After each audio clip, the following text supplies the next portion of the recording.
Hello and welcome to another episode of the Modern Practical Guide to a Positive Full Life Now, aka the Selfish Guide with your host, your go-to friend, me. Today we have a special episode. We have a very good friend of mine, Laura, with us, and we're going to be touching base on a few videos actually. The Inaction video, the Indecision video, and the First Core, part one. And without further ado, I'm going to give it over to Laura so she can introduce herself. Laura, welcome. My name is Laura Darby. I worked at the UN under the Great Ape Survival Partnership because I am a primatologist, which means that I studied non-human primates like chimpanzees, gorillas, orangutans. I was also the executive director of the Gorilla Rehabilitation Center in Eastern Congo. I worked in the Democratic Republic of Congo for over 5 years, which is saying a lot. And I currently reside just outside of Baltimore in the United States. Great.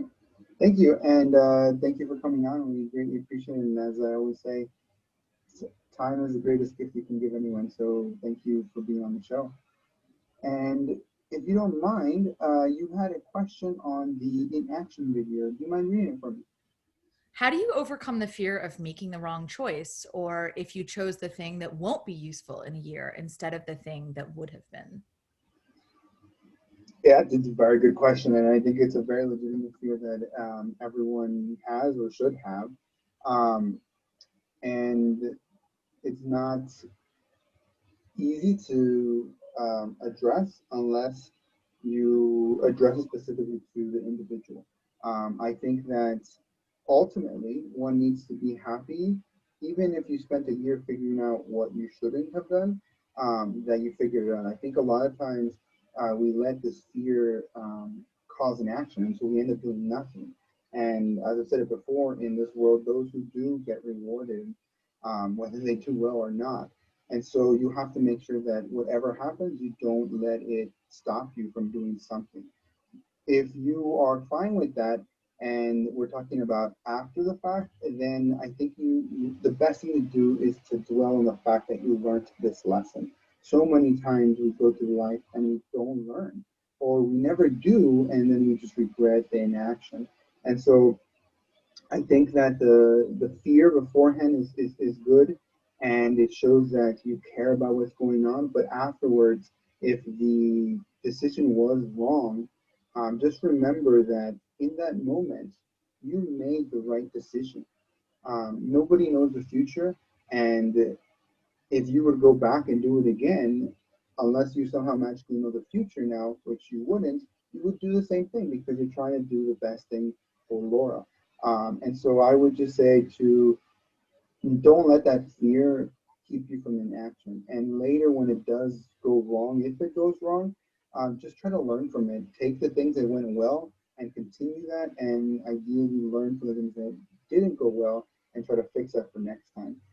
But the fear initially will not ever go away. I think the fear just shows you care, and it shows that it's something important to you. And if you don't feel fear with any decision, I would say that it is either a meaningless decision, like choosing which shirt to wear sometimes, or undershirt even. They're all the same, right? So it doesn't really matter. Or the decision isn't really worth doing, right? So if you're trying to decide between one or two white shirts and they're both identical, then it doesn't matter. But there's also things where you to keep from doing the action, you make other decisions and they're meaningless. So that's also a little pitfall. Does that all make sense? I know it was a lot, but I was trying to cover the whole fear element and making the wrong choice before, during, and after. I mean, I think that particularly people who are feeling paralyzed by fear need to justify it for themselves because they obviously also feel shame about inaction. So I think that it's difficult to wrap your head around the fact that you could be making a decision that is the wrong decision, and be okay with that, particularly in the climate now where you're not sure what is even going to happen in a year. It's hard to think about having wasted any time or misallocated time. No, I think you hit it on the nose. I think this time just highlights a lot of the difficulties that are already there, but I think they're always there. For me, just to give you an example, the system that works for me is I'm a bit of a perfectionist and I suffer from indecision. And so for me, the rules I have that work for me is it 80% good enough? Um, and if I can say it's 80% good enough, then I turn it in. And usually with me, I struggle with time. So I'll spend months, weeks before I make a decision, trying to make all the research, trying to have all information. And what I realize is time passes you by and life passes you by, and you're not doing anything. And so for me, I say, you know what? I'm going to turn in the application by the end of Monday. Monday comes around. If I have the bare essentials application, I just send it at midnight. That's what I do. Ideally, you ask yourself, is it 80% good enough? And if it is, turn it in early even, and just get it off your plate so your mind is clear. And then there's certain things where, it's indecision in the sense of just making the decision is not an action. And to that, I say just be 51% sure. Sometimes you come to a fork in the road and they look exactly the same. And the great thing about our minds is we actually will start to reinforce a decision after we make it. So if there's two paths that look identical, if they're walking down, and it's completely true. There's lots of studies that have shown this. You start walking down, you're like, oh, I picked the right path. It's greener, it's nicer. Oh, it's so smooth. And the thing is, you don't You're even know like which way the Gandalf path. in Casa Doom. You're like, which hallway smells less foul? That's the thing, you just convince yourself, and the amazing thing is your mind will actually support it. So, like I said, it's about just doing. It really is about just doing in life. And the amazing thing is, the more you do it, the more confident you'll be in yourself, and the easier it'll get for you over time. And that's why I always say you got to find a system that works for you. Because for some people, it's not about time; it's about the fear. Other people, it's about just making a decision. Period. They're so indecisive and they're scared of not being able to take it back. And so each person is different. So figuring out what is keeping you from, making that decision, I think is the most important aspect. And if for the individual, it is, the fear of making the wrong choice, I think that's legitimate, and you should just address it and go through it in your mind. Well, so after our last conversation, I realized that I had been setting some arbitrary guidelines for myself in terms of what I could do and how I could do it, Mhm. because I wasn't sure whether I would have the time or inclination or, again, the perfection to. I wanted to share some beauty in the world. I'm an embroiderer, and I thought, how fun would it be if I could teach people embroidery online? I made myself a little website so people could sign up to do it. I ordered myself custom needle minders. I did a whole thing so that I could send people a full kit of everything that they would need in order to do this with me. And then I froze because I felt like there was no way that I was going to be able to do it to the standard that I wanted to do it. And that if I did it, that it would have to be in place of other enterprises that might be more financially lucrative for me or more, I'm going to put it in air quotes, useful for my skills. um, and I decided that there was, you talk about having something be 80% good enough. I don't think there's anything that any of us experience in life ever on a daily basis that's 100% good enough. And we're completely content to accept that. So it's interesting that for ourselves, that we will only accept 100% good enough as opposed to 80%, even though that's not a standard that we expect from anything else. Yeah. So I messaged the people who said that they wanted to do a sample class, a trial class with me for embroidery, and I messaged them and I sent them a doodle poll, and they responded, and I set a date, and now it's happening. Great, great. So, and it didn't mean that I'm not still doing my consultancy. I still am. But it was something that I really wanted to be able to share during COVID times, Wow. as something that I actually enjoy. And I wanted to, create a little beauty in the world. And there was no reason that I couldn't do it. No, it sounds great. Like I said, the biggest part is just doing it, and whether it turns out well, amazing, or great, or even a failure, it's not about that. You did it. I mean, there's so many things in this world, socially, economically, culturally, that we're just told we're not good enough, and we have to wait and do this and wait for that, and have accomplished this before we can do X, Y, Z. And so, yeah, I congratulate you, and I empower you to hopefully do more of that. Just do it. If you want to do something, do it, and do it for yourself. Do it for you. And I don't think you ever regret it. I don't think anyone ever does. Um, so more power to you. Do you mind reading the second question for me? Yeah, it feels a little oversimplified, letting it go and loving yourself. It's a hard benchmark to mandate, and it could alienate your core base. Yeah, I think it is very, very difficult. And I think that it is oversimplified. And I think it also seems very fluffy. And it can alien a lot of people. But I truly, in reflection, I've thought about this probably for decades since I was very young and trying to figure out what is the first step to becoming the best you, right? And there really is no substitute for the first core.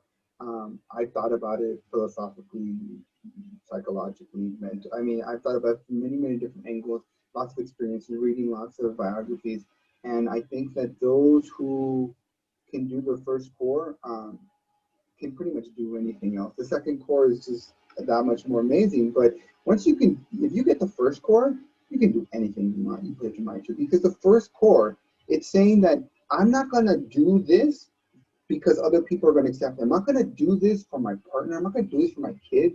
I'm going to do this for me. And when I give something, I don't need anything in return. And that is just so empowering and so difficult, like you say, to be like, I'm not going to let, the social standards that society holds me up to, or my family, or all these things. And it's a constant work in progress, because family's a perfect example where every time you meet up with them for Christmas dinner, they might bring up these things, and they know how to get into your head, and they just make you feel inadequate. But ultimately, if you love yourself, and the love I talk about is unconditional love. And unconditional love is where you love something and you don't expect anything back, and you accept it in its entirety. And when you do that, it's pretty much forever, because it means nothing that thing can do or that person can do will ever really change that. But you're right, it is extremely hard. And what I found is I was like, okay, I'm going to go through all the bad things I've done in my life, and I'm going to accept them and let them go. And what I realized after doing it for a long time was every single time it's difficult. I go through a process, but ultimately I come down to, I did what I thought was right, and it might maybe hurt people. I was not my intention. It maybe was a failure, but I never did it with that intention either. And so I accept it. I accept every failure. I accept everything I've done, good in my life and bad, but they don't define me. The good or bad things that I've done isn't me. It's everything, and everything is what I'm happy about, and everything is what I'm, I guess, maybe even content about. But I accept it, and doing that, it's amazing, because then someone comes and it's like bullies, right? They come and they pick and they say things. But the easiest way to get rid of a bully is they say, "Oh, you're dumb," and you say, "Yeah, I don't know as much. I mean, there's just so much information out in the world. I always feel like I'm never ending because I know so little about so much knowledge out there." And then they're like, "Yeah." And I'm like, "Yeah, I'm agreeing with you." And they're like, "Yeah." And I try it. It just doesn't work. And the same thing, I've done it with my family. I say, "I'm really happy." And they say, "So you're really happy with this?" And I'm like, "Yeah, I'm really happy with that." And they're like, "Yeah." And then it's just done, right? It's just done. Like, I've had instances where, I'm talking to someone about, the pain, that they're feeling psychologically, and in trying to help them feel more comfortable, I bring up a pain I've dealt with psychologically. And a lot of times what people say is, "Oh, that's different. Mine's worse." And a lot of times you can get it like, "What do you mean mine's worse? Wow, you're great." And I'm like, "Yeah, you're right. It might There's be no worse." prize. There's What? literally no prize. There's Yeah, no and I was prize just like, for yeah, I the completely trauma. agree. It could totally be worse because I don't know what you're going through, but I'm here for you and let's talk about it. But you have to have that conviction and love for yourself. When you have that love for yourself, you realize, I don't need to beat you. I don't need to convince you. I'm good with me. And that's just the weight of society and culture and family and just everything is just put aside. And that means whenever you do anything, no matter what someone says, you're just like, "Yeah, I pretty much agree with your opinion of that. But in my opinion, it's not that." So that's cool. I completely because you're not looking for the validation. You don't need anything from them. It's like you can downplay everything I'm doing, but I'm still gonna continue doing it. So it's just completely liberating, completely empowering, and you just but that's in my opinion, if you don't first love yourself, you'll never get there. It's the first step. And once you progress through it, you end up realizing, yeah, I do this, I like to do this, I don't like this, I suck at that, I struggle with this, but that's who I am, and I accept it, and I love myself, and I'm going forward. I'm going to try to be better. And it's like certain things I know. I know I suck at certain things, and I'm not going to work on them because it's pointless. I'd rather work on my strengths and become better at them than to focus on my weaknesses. Like, with the exception of my weaknesses holding me back. But that's really empowering. And like with your knitting, right? You can go out there and do it, and you might get one person to do it, and they're loving it, and they talk to you all the time. They're getting to knitting. If you truly feel this is what you want to do, Embroidery, Carlos. Embroidery. embroidery. I clearly don't know anything about it. Um, but You my want to take point, my class? no, I think that's one of the weaknesses I don't want to invest time in because I don't think that I'm ever going to get good at any of those. You remember it was on your floor that I made an entire Halloween costume out of uh, table mats from Nakumat. Like I said, I'm not downplaying its sense of like, you know, significance and difficulty and skill No, involved. but I understand that it's about, I mean, I feel like it's kind of two steps wrapped into one because loving yourself allows you to have the faith in yourself of what you will do instead of the shame of what you have done. Exactly. Yeah, so but you're completely right. It's really simple, really hard, and it's gonna make people be turned off by it. But I stand by it because I've tried it every which way I could think of. And if you don't love yourself first, everything else is not going to make sense. Everything else is going to seem like you're, you know, fighting a never-ending battle. Every obstacle is going to seem like, Everest. And if you just love yourself first, and like I said, it's not easy because ever since we were born, we're told we're not good enough. We're told we need more. We're told we have to buy something to Buy be something to make sure to overcompensate for whatever it is wrong with you. or get a degree and then you'll be worthy. And it's just BS. It's just you're worthy right now. You don't need anything else. Um, and you're worthy of loving yourself. And then the other part people struggle with, and I've had to separate them, is it's not just acknowledging who you are and accepting it. And then being like, I deserve love. It's in allowing yourself to love yourself. It's a little mini part there, but people struggle with it. They're like, yeah, that's who I am. I'm cool with it. Fuck it. But and I should love myself. But then they don't, and I'm like, but you're not because of the way you're speaking, the verbiage you're using, and I'm like, no, I will. And I'm like, but why don't you do it now? And they just can't. They have this extra little mini step where they're like convinced they know everything. But it's like those things where you're like, I know I should do it. I set a time to do it. I set a deadline to do it. It's 80% done. I know it's better for me, and then you don't turn it in. And like it's something that's simple, but people struggle with it. And to that, again, I say each individual is different. Don't feel bad. That's what you're struggling with. That's your obstacle, and I have complete belief that if someone wants to overcome it, they will. I Any mean, the difficult part is, of course, that many of the hurdles that people are experiencing are completely self-imposed hurdles. Oh, I'm gonna join a dating site once I lose weight. I'm gonna start this project once I do these other things. I mean, it's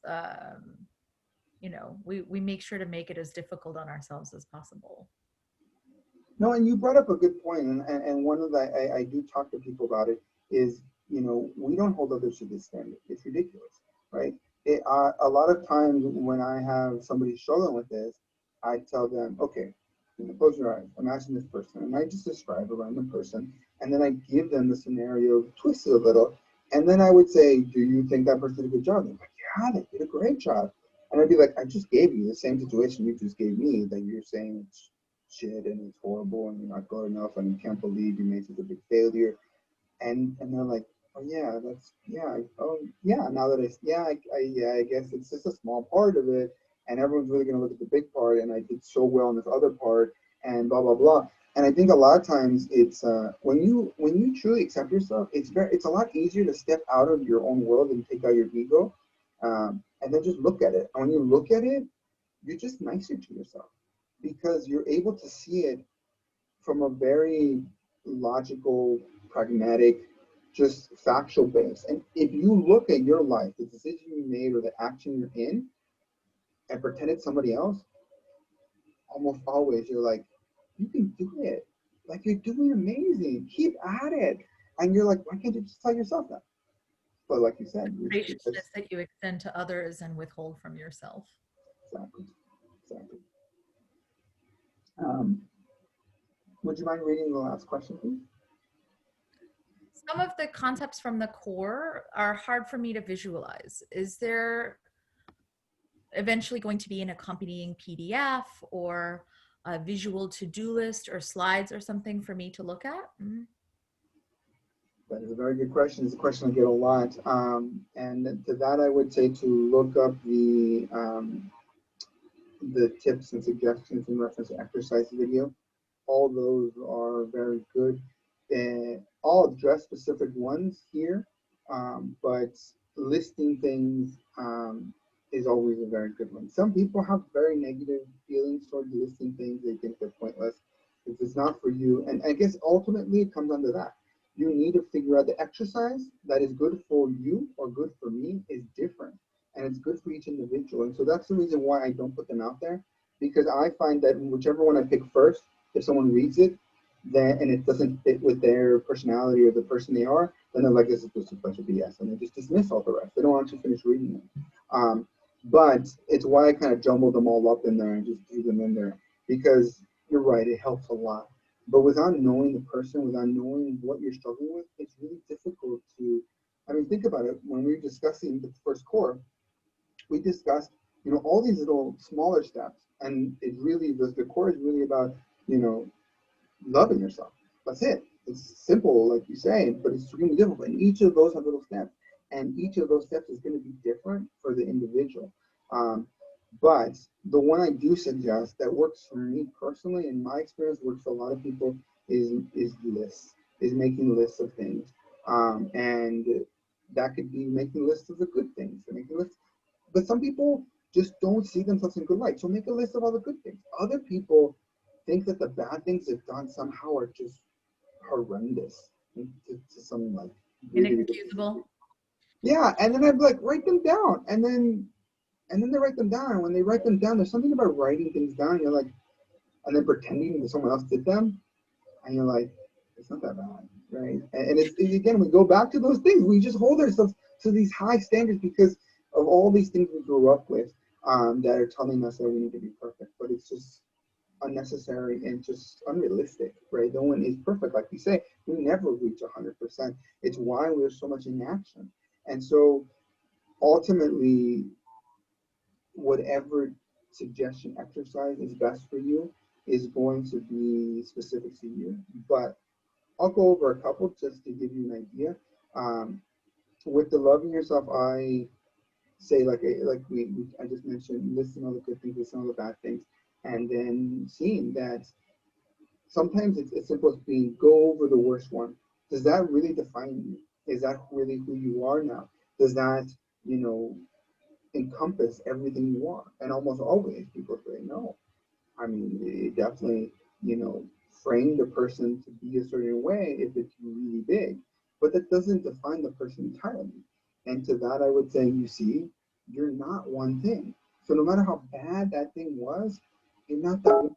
You're many things. And so um, that's a good exercise. Another exercise that people struggle with is is not looking past the past, pretty much. They just linger on the past. And some people, I would say, go through the past, like list stuff. But some people, it does not work. It actually causes them to go backwards. It just really puts them in a bad state.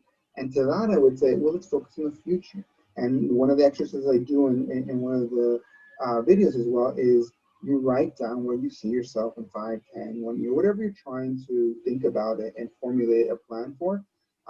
And that could be as simple as like 10 years from now, I want you to write a journal entry, write about a day, a perfect day where you was just amazing. It was your ideal day. What did you do? Who were you with? Where were you? What were you doing? When did you wake up? What did you do in the morning? Like just everything. And I think that once you get that, people are like, and then we go over it and it's like, do you think this really is, attainable in 10 years? And I'm like, yeah, definitely. I think I could be there in 10 years. And then you can be like, okay, well, let's work on that. And that helps them to get themselves out of that ditch and just be like, you know what, there's too many bad things in there. And if I go through them, I just get back in that state of mind. And so sometimes you can be like, no matter how bad it is, I'm going to overcome this. I'm going to be better than this. And you just have to wipe the slate clean. It's like sometimes you got so many emails, you just purge and you're just like, if it's really important, don't email me again, right?